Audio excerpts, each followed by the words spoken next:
koy defee d'habitude dañuy daal di door tout d'abord daal di jukki li nga xamante ni lii di conseil économique social et environnemental mu mel ni nag Mimi Touré daal di ginnaaw bi nga xamante moo fa wutu ki fa nekkoon na di Aminata Tall. ñu dem ci le quotidien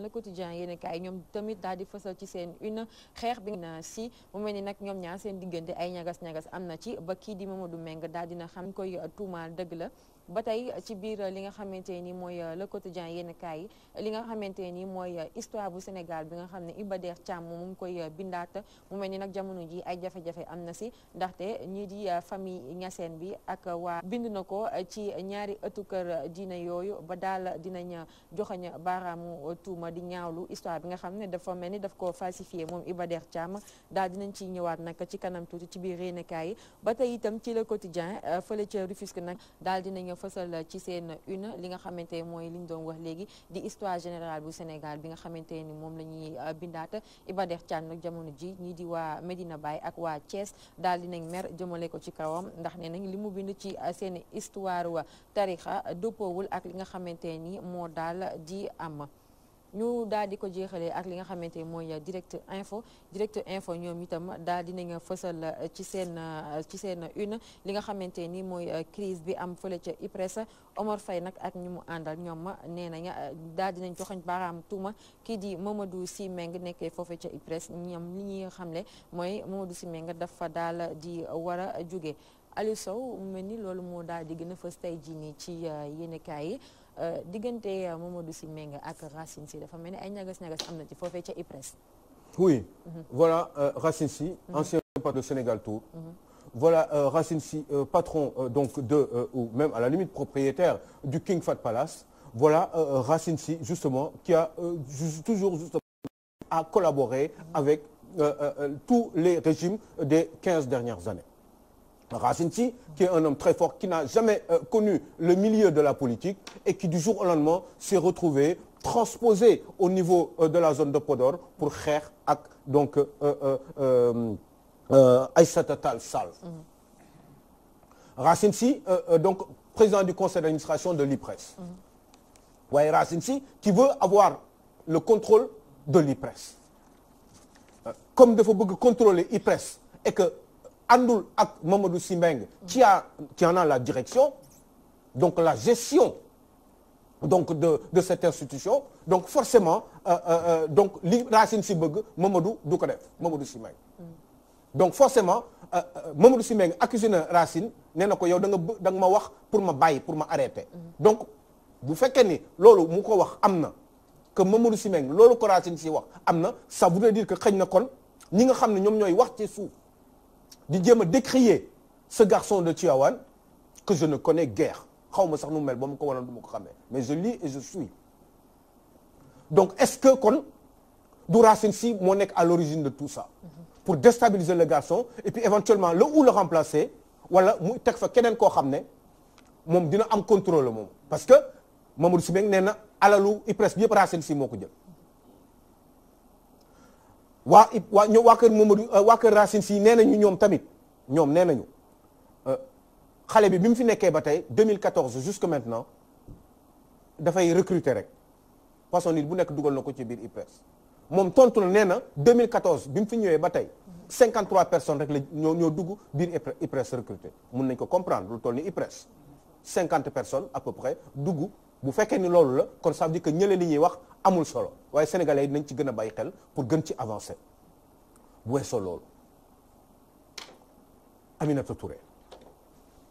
moom nee na fekkul dara ci keesu conseil économique et social environnemental bi nga xamante ni Aminata Tall moo fa nekkoon. waaw 6-7 milliards de francs CFA. 6-7 milliards de francs CFA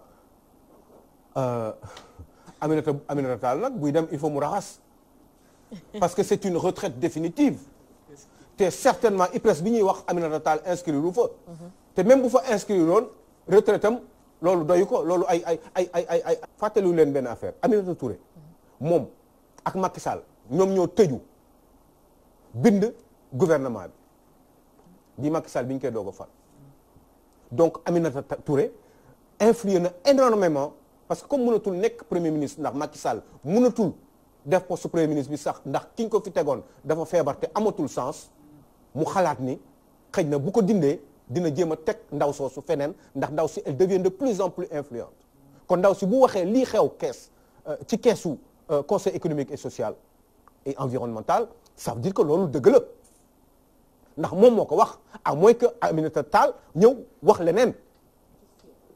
waaye en général Sénégal nii lay defee booy dem il faut nga raxas parce que dootoo dellu si donc il faut nga raxas pour être sûr que assurer nga say arrière pour l'avenir ndax jeex na ndax Aminata Tall pare na ci ay politique jeexal na mais il faut que mu continuer di garder un certain confort donc forcément ci yii la ñuy def waaye ana encore une fois conseil Cour des comptes benn ana inspection générale d'État. mais Aliou Sow dëkk baa mel nii nga baal ma doguma la mais lii ñi itam ñuy def nii ci ñoom politiciens yi. est-ce que du stratégie parce que on se rappelle qu'en 2012 aussi président Macky Sall bi mu ñëwee dafa ne moom fekkul dara ci keesu état bi ki fi nekkoon daal dinay jeexal budget bi. Aminata Touré aussi man je peux dire que plein au président la ñëwaat daal di waxaat même chose. est-ce que non loolu Ablaye Wade moo ko njëkkoon a wax avant Macky Sall di ñëw Ablaye Wade moo waxoon ni quand même moom bu fi jógee dinañ am problème pour fay salaire yi. et puis effectivement c'était vrai parce que Macky Sall une semaine après bi ñu ko falee. tout de suite une semaine dafa dem gis Sarkozy. pour lijjanti problème bi ñu jox ko 87 à 90 milliards. pour mu dellu soit régler problème bi. kon loolu am na. Sénégal ñun dañuy nguuru taxale la ñu yor. dañuy lijjanti rek. dañuy lijjanti budget bi du mat dañuy dem xool machin lépp jëm a kii pour mbir mi xaw a sotti ñu xaw a def semblant liggéey en attendant ñuy jóge fii. taf yëngal donc c'est normal Aminata Touré lii muy wax ni du ma bett boo xoolee ñii seen train de vie nu ñu doon dundee ak nu conseil économique et social et environnemental loolu fonctionner ça voudrait dire que mais fii conseil économique social et environnemental la ñuy wax mais nag Sénégal yëpp moo mel noonu exceptionnellement quelques structures mais en général ñoom ñëpp noonu la ñu mel Aminata Touré nag mun nañ comprendre moom ay ambition ñëw fekk fa dara yaakaaram tas xaalis bi mu yaakaaroon dina ko fa fekk parce que aussi Aminata Touré dafa soxla doole xaalis force financière pour ambition mu mën ko atteindre ndax lii ma wax nii moom moo nekk waa léegi ok d'accord ambition d'accord nañu waaye bu fekkee ne lii mu wax mooy dara nekk fa non seulement du bett kenn parce que da nga doon gis train de vie ni gars yi doon dundee au niveau du conseil économique social et environnemental Aminata Tall bi mu génne ba tey moom dañ ko forcer pour mu retraite neexu ko passation de service sax amul entre Aminata Tall ak Aminata Touré waaw passation de service bu amul mooy mënuñu waxtaan ci kayit yi soxna si kat maa ngi lay sant di la gërëm di la féliciter lii la président fal waaye mbir yi de nii la demee kayit yi lii moo fi nekk lii ak lii ak lii la lii moo des ci xaalis bi fii laa toll woon ci politique bi fii laa toll woon ci dossier et cetera et cetera notamment comme xaalis bi la ñuy wax xaalis bi lii moo ci des waaye loolu waxante wuñ ko sax yow ñu jox la mbirum dëkk une structure du pays nga war ko gérer ko ay at pare di dem nga ne man du ma def passation de service Macky Sall ne amul problème bàyyi leen ko rek na dem tëddi lu mu yóbbu baax na waaye lu mu yóbbu yëpp nag alalu dëkk bi la te dañ ci war a am lu may wax toujours ci ay transparence ak yu demee noonu dëkk bi mënul am transparence ndax ñi ci kaw toujours moo wax ko il faut que exemple bi que ça puisse venir d'en haut exemple il faut mu jóge ci kaw il faut ñu nekk ci kaw ñu joxe ay exemple pour ci suuf mu mën a nekk boo gisee ma yeewu suba teel dugg sama oto génn naan sama café Touba sànni mbir mi c'est parce que j'en ai marre c'est parce que ku nekk lu waay neex def fii laa toll pour faire le bordel je le fais les autres fële lañ toll pour faire le bordel ñi ngi koy def ñoom it da ngay gis yooyu mu lay metti nga naan sama yoon nekku ci fu ma neex ma dem tuur ndox lu ma neex ma sànni parce que ñoom nañ ko defar ñoom sàcc yi ñoom nañu ñëw dajale xaalis boobu ñëw defar an mbalit bi parce que foofu rek laa mën a fayoo soi-disant c'est instinctif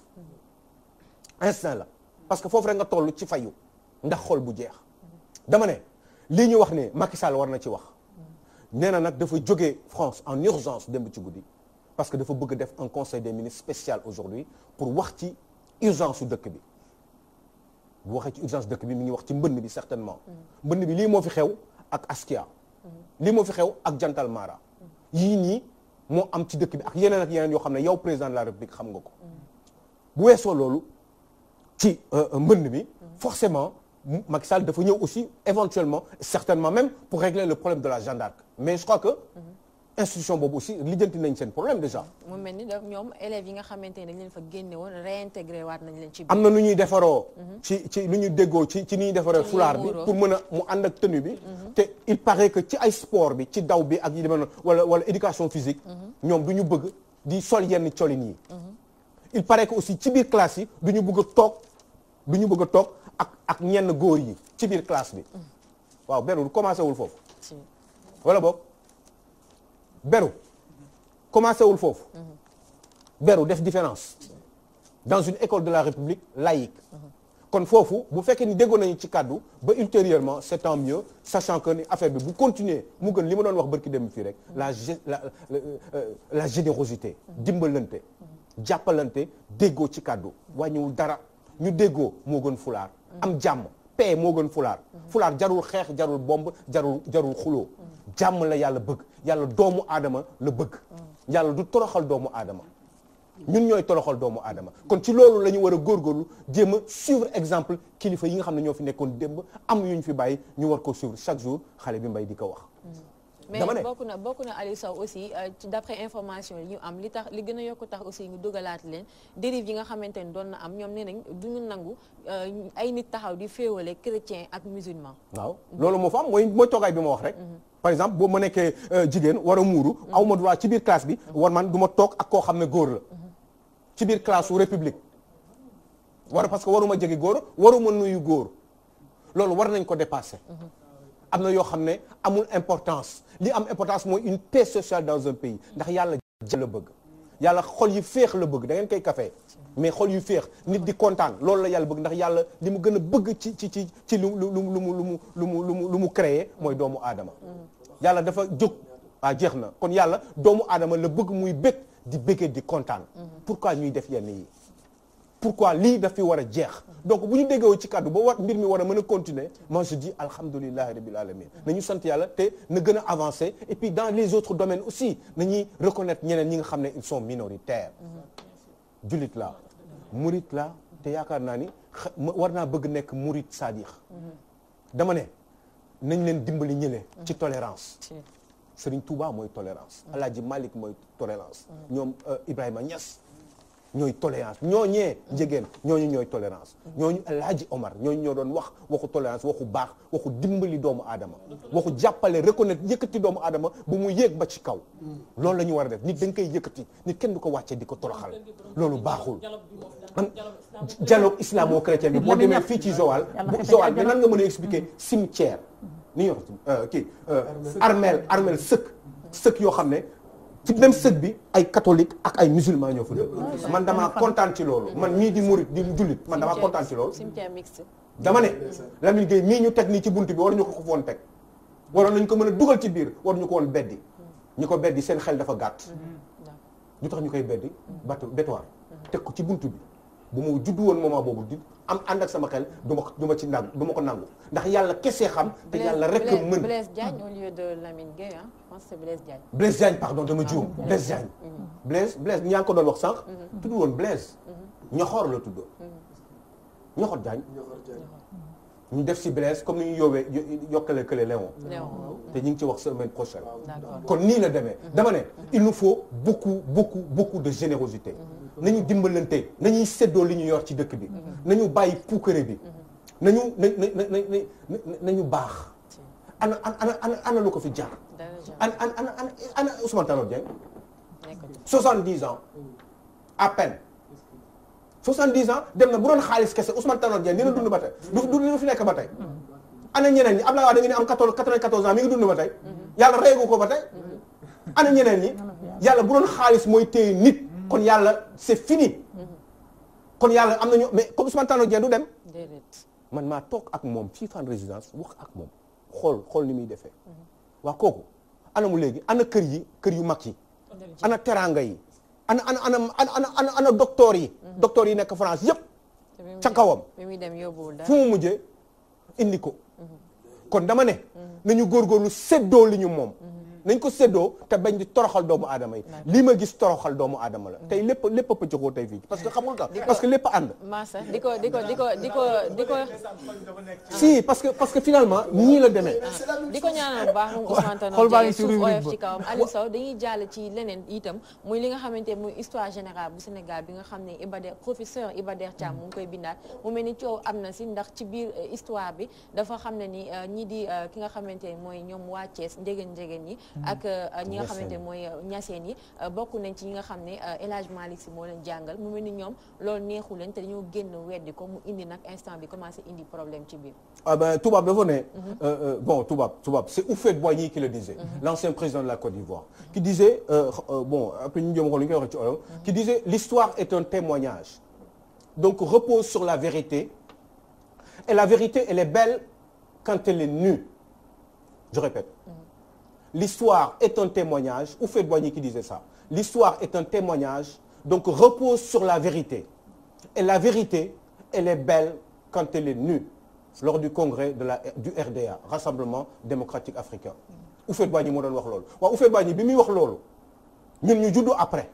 di ko analyser xam ni effectivement l'histoire est un témoignage donc repose sur la vérité et la vérité elle n'est belle que quand elle est nue histoire seede la histoire seede la donc seede luy dëgg waaye seede luy dëgg mais dëgg bu wér péng maanaam dëgg kenn du ko woon kenn du ko koy wax kon nañu waxante dëgg kon Iba Der bu fekkee day bind mbir yi dafa war a leeral mbir dégg naa nag Ahmed Khalifa Niass wax lu am solo nee na seen commission boobu ñu bari bokkuñu si ñu bari une majorité de gens de Tivaouane la ñu jël pour ñu bokk ci commission bii liggéey ci mbir mi ci histoire du Sénégal kon je pense que ni foofu déjà de prime abord erreur am na fa ndax am na ñoo xam ne il faut nga mënoo def lii te doo dem jëli famille Ndiéguène mënoo def lii te doo jël waa kër Cheikh Ibrahima Niass Maolana kon je pense que ni foofu y a un problème c'est à ce niveau-là d'abord que Iba Der a péché et je pense que ni reconnaître na mbir mi te décider na ni dem gis ñi mu war a gis pour jéem a seet nan la ñuy def pour apporter des correctifs nécessaires pour que lii correction bi mën a am de manière définitive ndax li nga xam ne moom mooy dëgg te mooy histoire que mu war a doon un témoignage que ça puisse reposer sur une vérité mais une vérité comme disait Houphouët-Boigny totalement nue cette wecc kon à ce niveau-là bon ben c'est très bien il n'a qu'à accélérer la cadence là à ce niveau-là pour retrouver ces gens essayer de parler avec eux pour que encore une fois que les correctifs puissent être faits assez rapidement parce que mën na leen ñu wax ay témoignages yoo xam ne quand même dafa am ay défaillances boobu noonu sax am na solo na ko gaaw def parce que bu ñu sukkandikoo aussi ci ñoom ñi féetee ci ñaseen yi li ñu wax ñoom ñi ngi xam ne bu ñu rectifié wul lii ñoom dinañ jël seen initiative bindal seen histoire ñu bindal ko seen bopp de ce fait taalib bi xam lan mooy réellement vraie histoire bi te loolu aussi mën na indi beneen pëccëxoo. mais dem na sax ba à la limite. ba dem certainement ci benn plateau télévision. Ahmed Khalifa Niass dem ba wax ne. il va porter plainte. parce que jàpp na ne que maanaam loolu diffamation la. c'est une déformation de l'histoire. alors mais bon man je reste positif sur une chose c'est-à-dire quoi qu'il se passe. il faut que ñu admettre que ne le professeur Iba Der Thiam man damaa jàpp ne qu'il le faisait de bonne foi. juumte mën na am parce que kii di defar moom mooy yàq loolu juumte lañ koy tuddee et heureusement qu'il a accepté et que moom jàpp na ne que jamono ji ñuy wax ak yéen maanaam moom am na yéene dem jëm défenseur ba rectifier parti boobu kon donc présentement ce que je dis moom mooy nañ am pour calmer les ardeurs et puis essayer de faire en sorte ba maanaam lépp loo xam ne lu ci war la rek ñu waxtaanee ko parce que bu xët amee ku nekk di ñoon di gauche ñii di ñoon di droite kii naan non li nga wax du dëgg kii naan li ma wax dëgg la boo dëgg du gaaw a feeñ lépp lu ñuy def jamono ji nañ ko teg ci kaw dal parce que en fait religion dafa nekk mbir boo xamee ne dafa sensible histoire dafa sensible te kenn ku ci nekk am nga lu sa imam def loo xamee ne que bëgg nga bu ñuy nettal ñu nettali waale d'accord li ma si bëgg a doon rek fàtte mooy comme ni ko kii waxee rek religion dafa nekk loo xam ne dafa xaw a sensible mais tamit nañu bàyyi ak mag ñi ñu décider parce que ñun ñëpp dafa am loo xam ne daf ñu tënk muy Cheikh Al Ibrahima dafa am li nga xamee ni peut-être moom daf ko jaaroon ak ki nga xamee ni xëy na peut-être mu relation bi amoon Tiwaawan ak Ñaseen donc bu ñu demee ba nga xam ne coow am na nañu def marche ñaari xalifa yu ak ñi nga xamee ni xëy na peut-être mooy état bi ñu jéem a def benn waxtaan toog diisoo parce que lu jóg saytaane mën na caa lambu te dëkk bu tàkk rek lu mel ni bu ko taalee pour fay ko du yomb parce que ñoom la ñu yaakaar pour ñu jot seeni kurus kon ñi war a yor kurus ñi war a toog ñaan ñi war a defar dëkk bi bu ñu demee bay jàppante man tiitaange daf na ma parce que man démb ci réseaux sociaux yi laa fanaan mais bi ma gisee Ahmed Khalifa Niass ak ni mu doon waxee ak ki nga xam ne mooy doomu baay mu ni maay caat di woo jeunesse bi pour ñu def marche loolu dafay doy waar parce que est-ce que marche bu ñu autorisé la est-ce que leneen ak leneen ça dépend nee na ku ci bal dal xamal ni da ngaa jixaat mu nekk ay wax yoo xamante ne mi ngi mel ni ñoom tamit dañoo bëgg a révolutionné wu jógaat wax donc na jël Iba Der Thiam mi nga xam ne moom moo bind ñu jël ko teg ko ci ay texte mag ñi toog ñu waxtaan dafay indiwaat nag tiitaange parce que bu ñu waree demaat ba ni dañoo war a jàngataat suñu histoire réew dañ ko war a bindaat pour xale yi xam ko ñu ne bisimilah commencé histoire jóg est-ce que deet nag xamante suñu histoire bi donc mu mel ni nag ñun tubaab yi dafay benn instant liñ leen xate mais dañu raw lu baree parce que nag mais mag ñi aussi lépp lu ñu def rek bind nañ ko amul lu fi am relation bu ñu mës a séq ak seen morom bind nañ ko muy lu rafet donc kon nañu tey nañu def ndànk na mag ñi wax lu rafet mais nañu jéem a def daje jéem a toog jéem a waxtaan parce que affaire bi nit ñaa ngi ko xeeb mais nekk lu ndaw du lu ndaw ko dinañ ko def vite fait de ce fait ay dérive bañ cee am leneen ñi itam Aliou Sow tey moom di nga kontaan ndax sa actualité yëpp di nga ko jeexal muy wàllum blanchiment d'argent bi nga xamante nii aussi nekk na actualité ci réew mi ay parking automobile yu bëri yoo xam ne nemmeeku nañ ko ci réew mi te derrière parking yooyu noonu blanchiment d'argent moo nekk ci ginnaaw parking yi loolu aussi problème la nga ci wax waaw parce que am na yéen gars bu bind nii benn 15 millions d'euros moom moo jógee bitim réew notamment à Bruxelles Belgique quoi donc pour ñu jëndee ko xam nga ñoo la ñuy def quoi xam nga système bi mooy gis ngeen bon benn yéenekaay moo ko wax mais il est évident que ni avant yéenekaay bi ko wax yooyu gis nañ ko mënoo comprendre c'est quand même extraordinaire mais ñii ñoo bëgg lu yomba mais au lieu de créer des entreprises liggéeyloo doomu aadama yi bay suuf si créer gas ay forage liggéeyal kii réew bi xam nga aussi waaw mais dañu waaw mooy bu yomb bi dañoo mënul en fait dañoo tële c'est que c'est ça la vérité dañu voilà mënu parce que mbay mi day yàgg parce que doo gaaw a dund parce que doo gaaw a bëggee doo gaaw a battre et cetera pour yooyu yëpp mën a gaaw il faut que nga am yu mel nii ngay def nii pour mën ko am pour yooyu jantal mara lan ngay liggéey maa ngi la koy laaj ba tey c'est quoi votre travail quand vous vous levez le matin lan ngay def bu weer bi deewee yow Askia à part évidemment conseiller vous devez gagner au moins maximum 3 millions de francs CFA allez je suis gentil 5 millions 5 millions nga am maximum par mois boo amee tous les avantages qui sont alloués à votre poste de responsabilité aux côtés du président Macky Sall waaye bu weesoo loolu yow Askia 5 millions yooyu yow fan nga jëlee 15 millions yooyu jox sa jabar privé fan ngay jox ay VIP privé fan yi ngay xaalis bi fi nga ko jëlee yow ana sa déclaration d'impôt yow at bi dina dee oto bi nag ak at bi dina dee yow lan nga déclaré yow comme revenu yow lan nga déclaré sa société am na impôt sur les sociétés bu dee am nga société bu existé yow boo xam ne sa tour la yaa ngi ciy xëy chaque jour impôt sur la fortune yow lan nga def déclaration aux services fiscaux pourtant say jabar a ngi battre nee na Marème Faye Sall moom moo tax est-ce que Marème Faye Sall la ko jox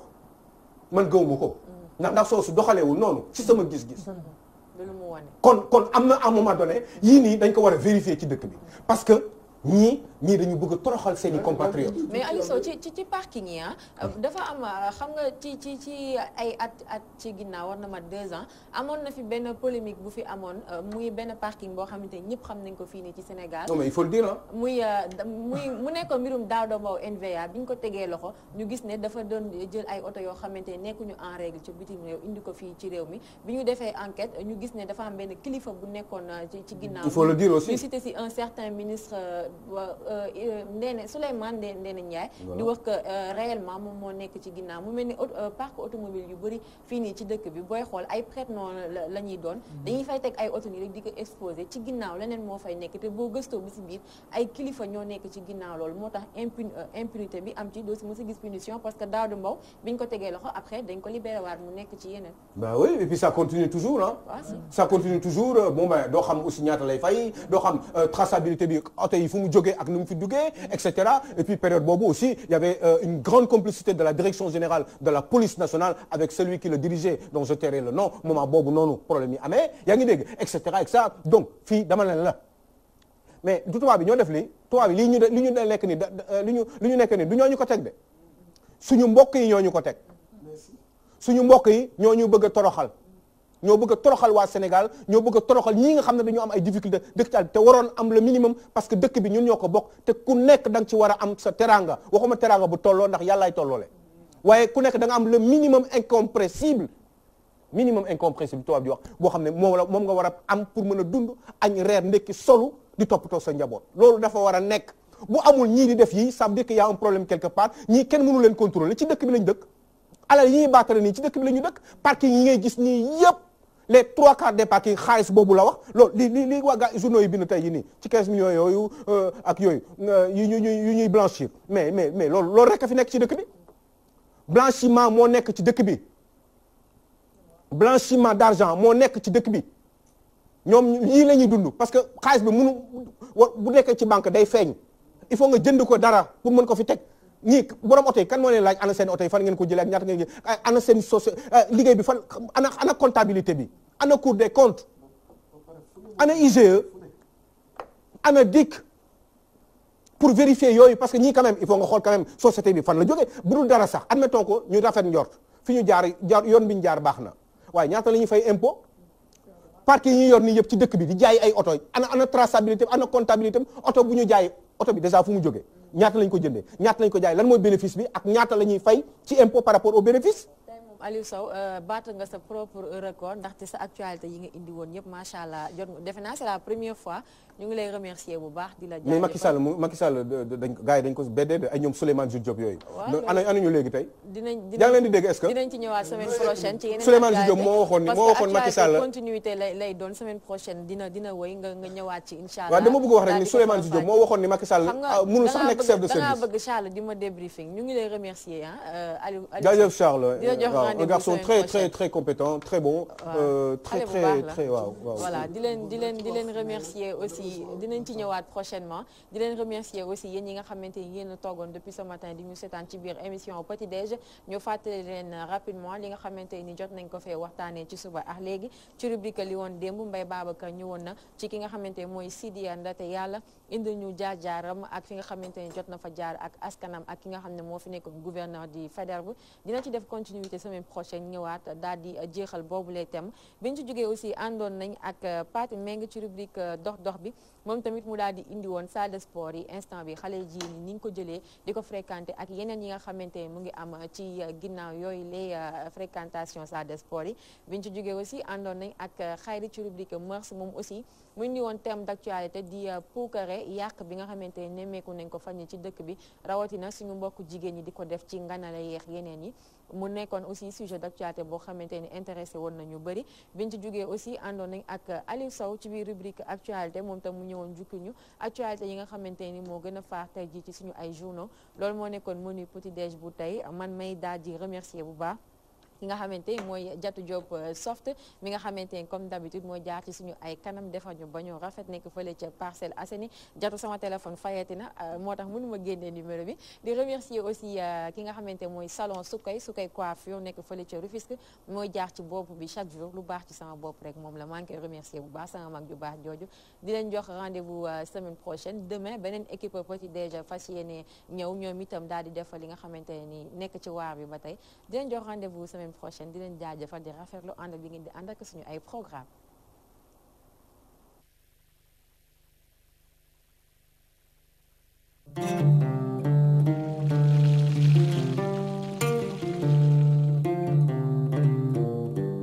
Connais-tu mon beau village qui s'étale sur mer égale, sur du pain ou une tartine, à table ou à la cantine? Connais-tu mon beau village, le seul et l'original,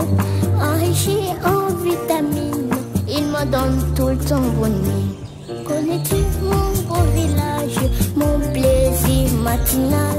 fait en bouche et plein de goût, ma maman le met dans tout.